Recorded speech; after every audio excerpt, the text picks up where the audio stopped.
All right, final thing that we need before we finish up these packets and move on to the post is subtracting mixed numbers. One of these will need regrouped, and one of them will not. Sometimes people call the regrouping thing borrowing. I mean, it's kind of like borrowing, but not really. It's more like cashing in money and getting back the exact same amount of money. Anywho, first example is going to be 3.5 minus 1 1/5. Obviously, we have the bigger number minus the smaller number, so we are still in 5th grade math, not going negative. We're going to, again, bring down the subtraction sign, bring down the whole number, bring down the whole number.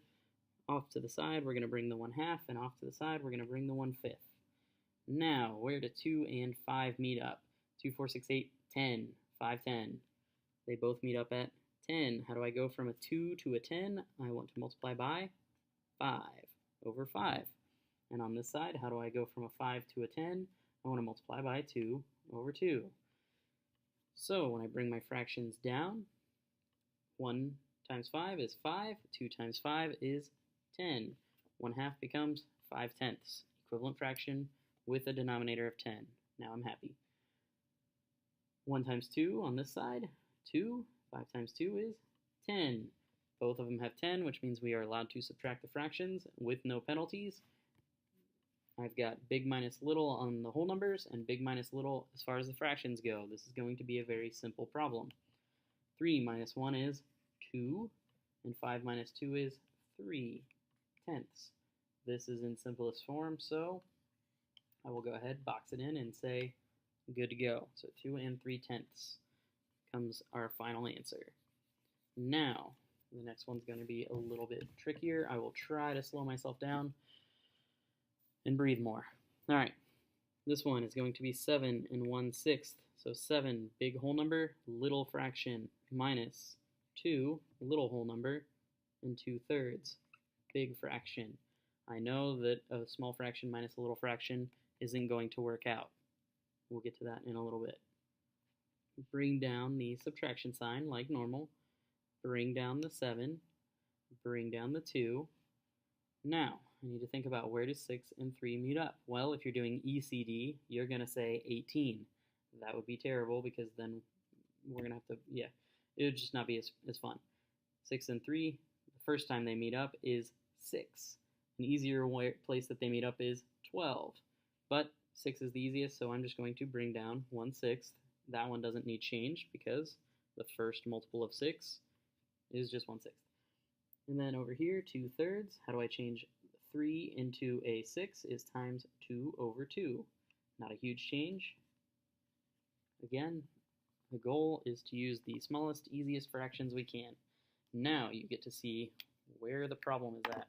We have a 1 minus a 4. It does not work out very well when we try to take 4 away from 1. So, way back in 2nd grade, you learned that when we had 1 minus 4, you would have to borrow from the neighbor. Well, the neighbor, I guess you could say, is the whole number, but if you think about fractions and mixed numbers, the whole number is where most of the value is located.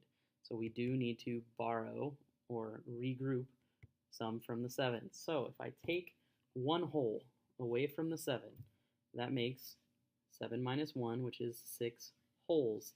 I can't just take away the 1 whole, so I'm going to hold it right here on my finger. We're going to rename that. I want to combine this 1 whole with my fraction 1/6. So I've got my 1 whole on my finger.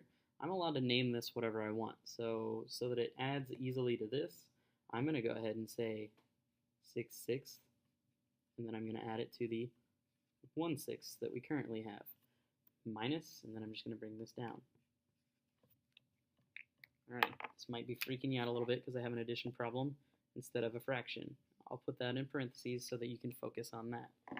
We need to add those together now so that I have my 1 whole that I borrowed from the 7, and we're going to add that to the fractional part, the 1/6.